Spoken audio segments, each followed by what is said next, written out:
But if you're the kind of guy that's really not up for talking about your feelings because you feel like talking about your feelings just makes it worse, and every time somebody comes up to you and says, "Hey man, how you doing? I heard about it, really so sorry." And you're like, "Oh God, yeah, now I gotta hold it together because they're reminding me of my pain. Just shut up already. Stop asking me." Okay? If this is the kind of responses you're having.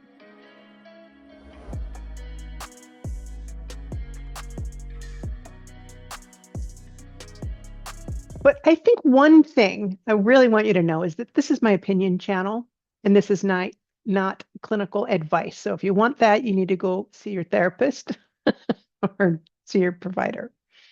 This is just my opinion. Men don't grieve the same as women in general. Okay. There's a bell curve that we all exist on, and there are always outliers. So I'm going to speak to the middle of this bell curve, meaning people that are within the average range. Men feel just as much as women do. The full range of emotions, happiness, sadness, passion, fear, courage. But it might look a little bit different. And so the prescription for someone that is going through a loss of what do they do with it? Because that's the biggest question. People want to feel better. Feel better. Everybody wants to just feel better already. And how long is it going to last, this grief?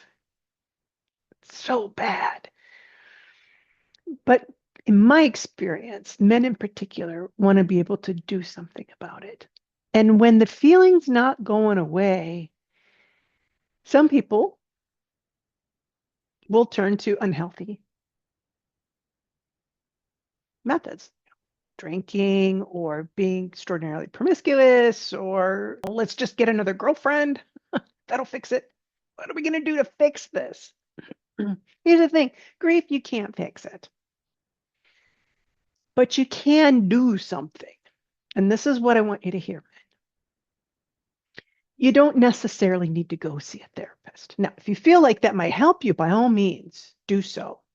But if you're the kind of guy that's really not up for talking about your feelings because you feel like talking about your feelings just makes it worse, and every time somebody comes up to you and says, "Hey man, how you doing? I heard about it, really so sorry." And you're like, "Oh God, yeah, now I gotta hold it together because they're reminding me of my pain. Just shut up already. Stop asking me." Okay? If this is the kind of responses you're having. And everybody's saying, "Therapy, go see a therapist." And you're like, why would I put myself through that torture?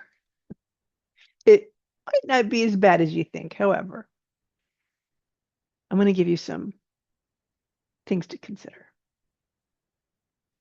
Number one, if you're grieving, grief's an energy. Okay. It's an energy and it needs to go somewhere. It needs to do something. Men are more prone to lead, do, make things happen. You want to build something, build it. You want to take something apart, take it apart.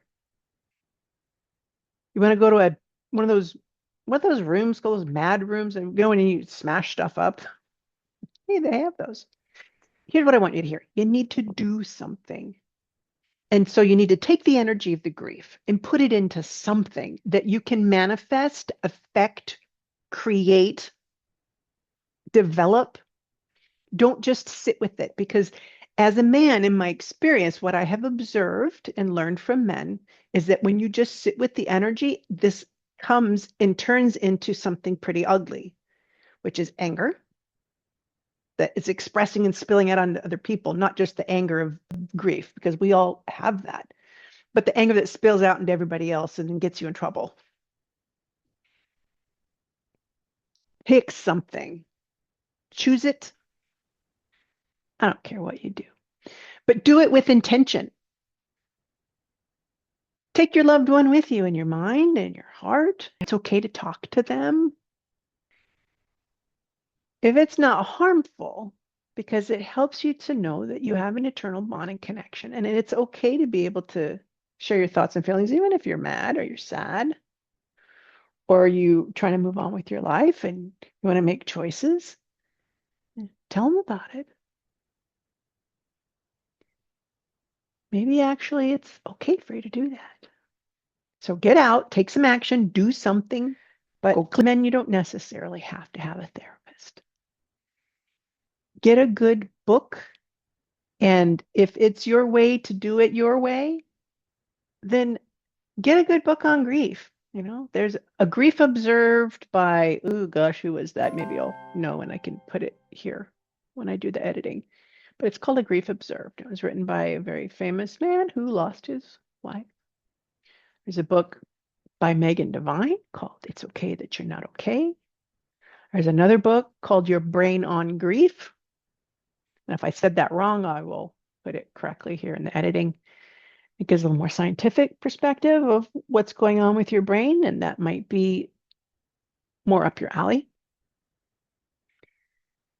This is going to take as long as it's going to take, meaning how long it's going to take for you to feel better.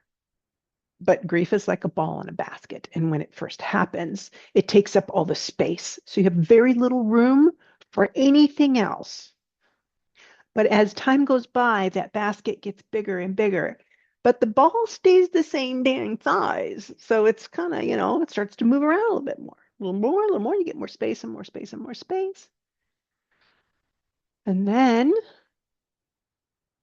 that's when you start to see other things show up in your life where you can feel a little bit better, have a little more happiness. You have moments where you realize that, hey, maybe I'm going to be okay. You might have a bad day and you're like, oh God, this is never getting any better. But it's not true. You can't go back. You can only go forward. And so as you go forward, that means more space is growing around the grief, more room for new things to arise in your life. It's not easy to be patient when it's not something that you can fix right away, but you can do something with the energy of grief.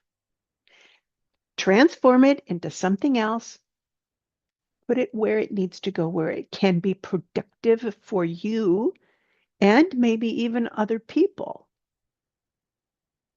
That is healing. Okay? Read a book, watch a podcast, watch this channel, and know that you're each and every time you do that, you are taking a step forward. Okay, you are putting another brick on your foundation of this new life that you didn't ask for. And if you recognize that you're doing the things that you need to do to transform the energy with something productive, that you're educating yourself in your own way, you don't have to go see a therapist. It's not the only answer. The good ones, maybe we can help. But don't feel like it's the only answer. Don't let people bully you into it. You can do this too. But it's not bad to have some support. That's why I recommend soaringspirits.org for widows and widowers online. Making some connection with people that understand what you're going through, whether you're spilling out your guts or not, actually can be super healing, because isolation in grief is one of the least productive things that we can do, because grief needs to be seen, witnessed, and it needs dedicated time. And so the dedicated time might be you doing something with it. Okay, I'm feeling like shit today, so I'm going to go weed the garden, or, clean out the dang garage that never got cleaned. Something, do something. Okay, don't just sit with it. And when you do that, when you feel productive, you're going to feel a little bit lighter. Okay, going to sleep a little bit better. And at times when you're grieving, better is better.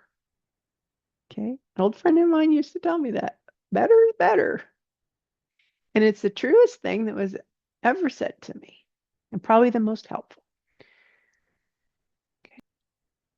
Read a book, watch a podcast that helps give you information to keep you moving forward, to avoid things that are unhealthy to the best of your ability.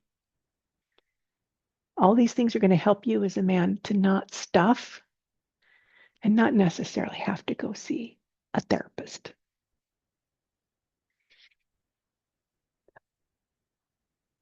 Be well.